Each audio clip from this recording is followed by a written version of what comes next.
Halo, selamat datang di Sobat Hukum bersama Kartika di sini. Jadi di episode kedua kali ini Tika ingin membahas terkait lagi sih bantuan hukum.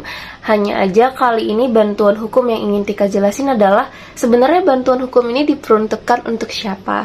Apakah bantuan hukum ini diperuntukkan untuk orang-orang tertentu atau sebenarnya bantuan hukum ini tidak membedakan antara orang yang satu dengan orang yang lain. Dengan kata lain ya, semua orang bisa mendapat bantuan hukum. Nah, dan di sini Tika akan menjelaskan hal tersebut.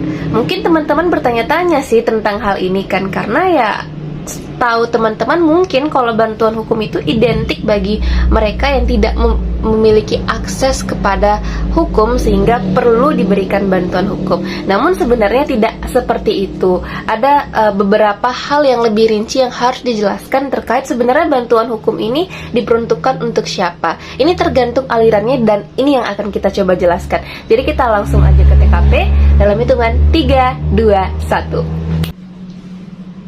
Oke.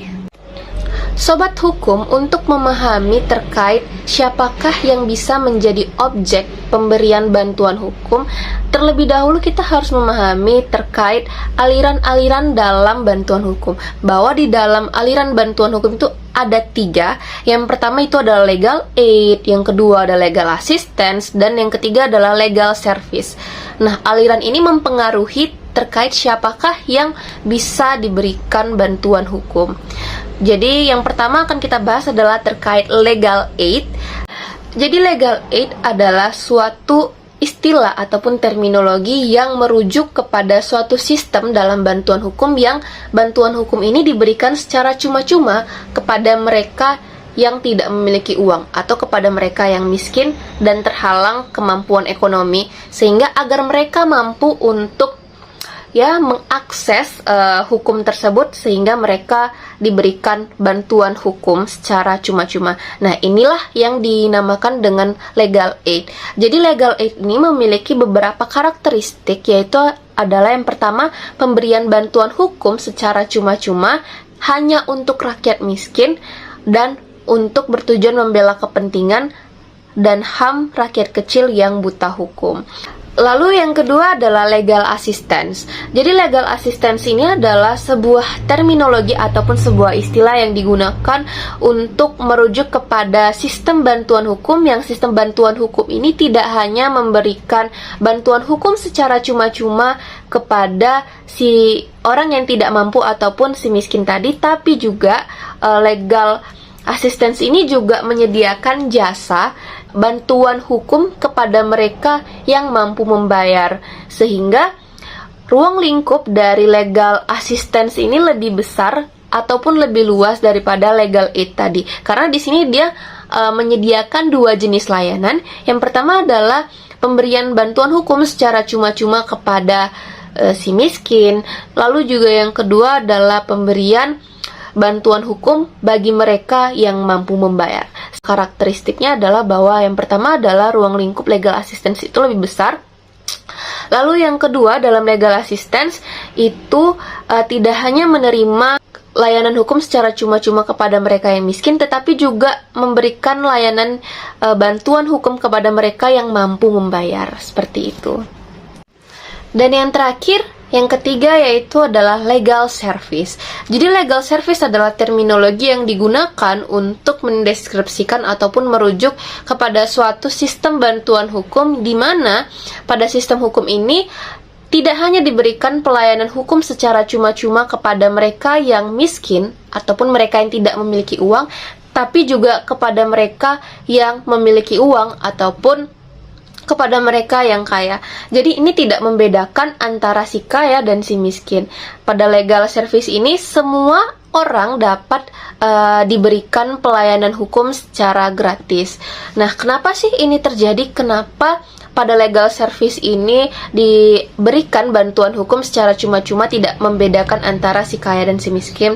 Ini berkaitan dengan tujuan dari legal service, yang mana tujuan dari legal service ini adalah untuk menghapus diskriminatif antara si kaya dan si miskin, sehingga dengan diberikannya bantuan hukum antara si kaya dan si miskin ini tidak akan lagi terjadi diskriminatif ya, tidak hanya si miskin saja yang diberikan bantuan hukum, tapi juga bagi mereka yang punya uang dan lain sebagainya. Jadi legal service itu memiliki 3 karakteristik utama. Yang pertama adalah kita lihat dari tujuannya tadi, bahwa karakteristik dari legal service ini adalah untuk menghapus diskriminatif antara si kaya dan si miskin. Lalu yang kedua adalah bertujuan untuk memberikan pelayanan hukum yang dapat diwujudkan dengan berorientasikan kebenaran hukum dari aparatnya. Lalu yang ketiga adalah bertujuan untuk menegakkan hukum dengan jalan perdamaian. Seperti itu. Kesimpulannya, di sini terdapat dalam bantuan hukum itu ada 3 aliran. Yang pertama ada legal aid, legal assistance, dan legal service. Dan perbedaan antara ketiga aliran ini bisa kita lihat bahwa yang pertama dalam legal aid itu hanya diberikan kepada mereka yang miskin dan tidak mampu. Layanan bantuan hukum hanya diberikan kepada mereka yang miskin dan tidak mampu. Lalu yang kedua ada legal assistant. Legal assistant ini tidak hanya memberikan pelayanan hukum bagi mereka yang tidak mampu membayar, tapi juga memberikan layanan bantuan hukum bagi mereka yang mampu membayar. Dan yang terakhir adalah legal service. Legal service ini ya dia tidak membedakan antara si kaya dan si miskin. Bantuan hukum ataupun pelayanan hukum yang diberikan oleh pemberi bantuan hukum ini rata tidak ada perbedaan antara si kaya dan si miskin. Pemberian dilakukan secara cuma-cuma bantuan hukumnya.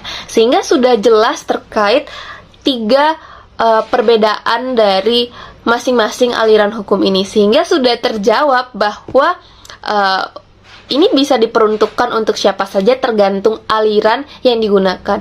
Dan mostly di Indonesia itu yang digunakan adalah sistem legal aid, bantuan hukum secara cuma-cuma yang hanya diberikan kepada rakyat miskin. Seperti itu. Sekian yang dapat Tika sampaikan, sampai jumpa di next video. Bye-bye!